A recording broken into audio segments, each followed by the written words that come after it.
Señoras deputadas, señores deputados, bo día, señora secretaria xeral de Igualdade. Antes de comenzar a formulación da pregunta, permítame que comence con unha pequena reflexión e tamén con o que é a mostra de, supoño que hoxe sentimos todas, novamente de indignación ante un novo suceso de violencia de xénero no Estado. Eu foi exactamente a primeira noticia que escoitei cando acendín a radio. Non quero recordar que no Estado nestas últimas 24 horas morreron 3 mulleres asesinadas pola violencia machista. Mais iso que eu creo que todos e todas os que estamos aquí compartimos a repulsa, compartimos a indignación, tamén debe levarnos a unha reflexión diante do que é o incremento da desigualdade.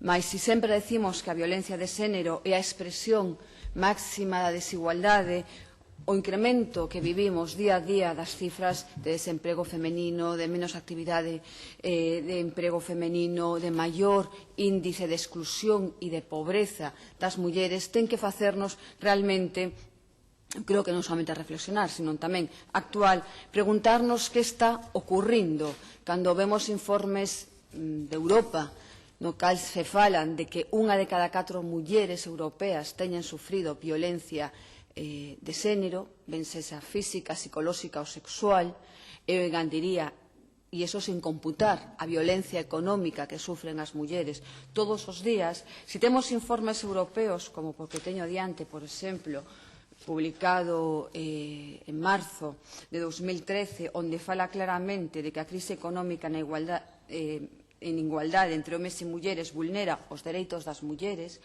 un informe que eu creo que é importante que se lea e que se coñeza, seguramente a Secretaria Xeral de Igualdade o coñece. A pregunta que hoxe formulamos realmente é unha pregunta que incide sobre o concepto de igualdade.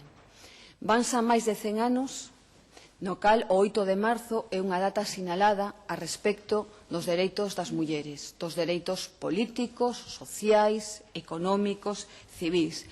Dereitos conseguidos polos movementos de mulleres, polos movementos feministas, dereitos conseguidos, eu quero facer ademais fincapé nesta cuestión a través de loitas sempre pacíficas. Creo que o feminismo e os movementos de mulleres teñen sido un dos poucos movementos que existe históricamente que teñan conseguidos os seus dereitos pola confrontación racional, pola confrontación nos parlamentos, pola confrontación na rúa, pero sempre de xeito pacífico, o cal, ademais, debe enchernos de orgullo as mulleres por ter conseguido tanto a través de tanto esforzo e de tanto esforzo de tantas mulleres compartido. Por iso, cando vemos noticias de carácter económico dos retrocesos das mulleres, do traballo vulnerable ao que están sometidas neste momento, noticias onde vemos que a fenda salarial non baixa, sino que acrecéntase, onde as dificultades das mulleres para chegar a fin de mes cos seus cargas familiares cada vez son maiores.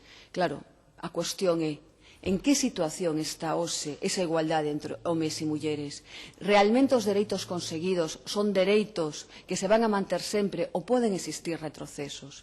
E claro exemplo é a nova texto de lei sobre os dereitos do concebido e a muller embarazada.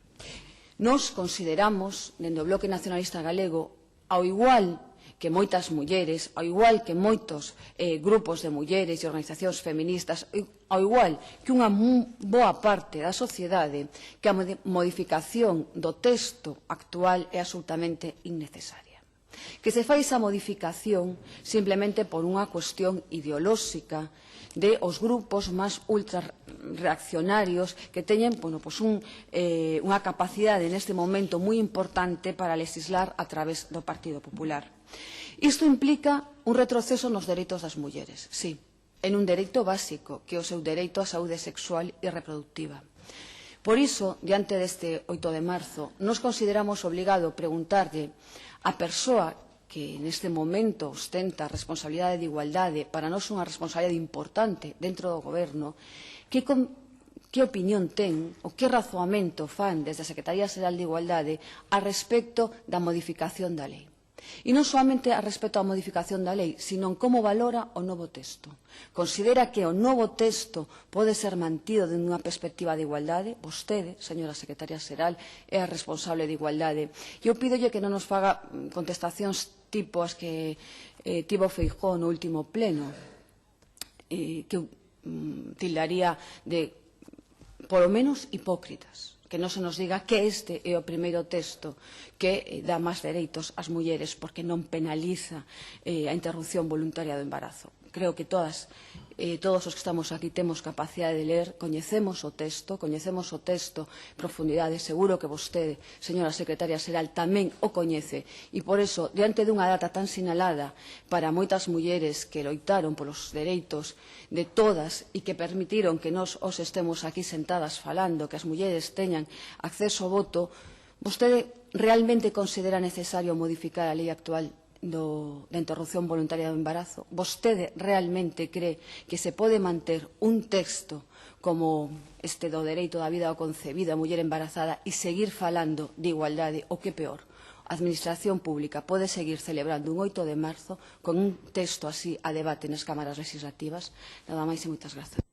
Gracias, señora Dan. Para respostar ten a palabra a señora López.